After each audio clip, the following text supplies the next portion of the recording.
Why it's not back to school for hundreds of pupils at a South London primary after fire damaged the building. Yes, it has been challenging, but as a school community, we're very tight-knit. And I think what's been so brilliant is the parents have really rallied around. Also ahead tonight, students living with older generations to help tackle loneliness. Could we see more of this in London? Plus, platforms only accessible via stairs. Wheelchair users are upset. Plans to make Peckham Rye Station step-free are shelved. And how one of the capital's oldest art galleries is trying to tempt the youngest of audiences. Talks today to avert a planned 5-day tube strike by members of the RMT union have broken down with no agreement. The action is due from Sunday to next Thursday in a dispute over pay and hours.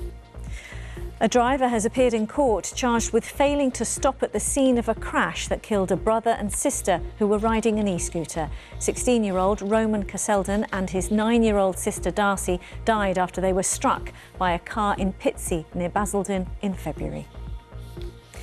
Security staff at the Houses of Parliament walked out today in a row over pay and conditions, with hundreds of union members taking part in the dispute.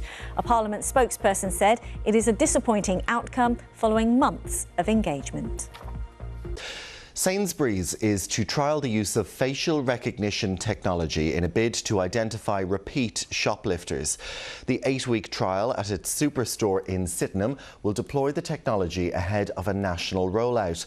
FaceWatch is already being used by several other retailers, and Sainsbury's says it's putting safety first.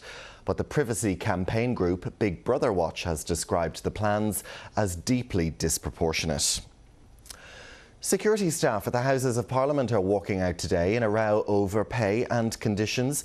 The strike will see hundreds of PCS union members stage action from 7 o'clock this morning. The dispute centres on claims of lost leave, pay stagnation and a widening ethnicity pay gap. A Parliament spokesperson called it a disappointing outcome following months of engagement. Now, in what's thought to be one of the UK's first intergenerational housing schemes, students from Goldsmiths University are living alongside residents aged 55 and over in Lewisham. In return for running activities and lending a helping hand, the students get reduced rent.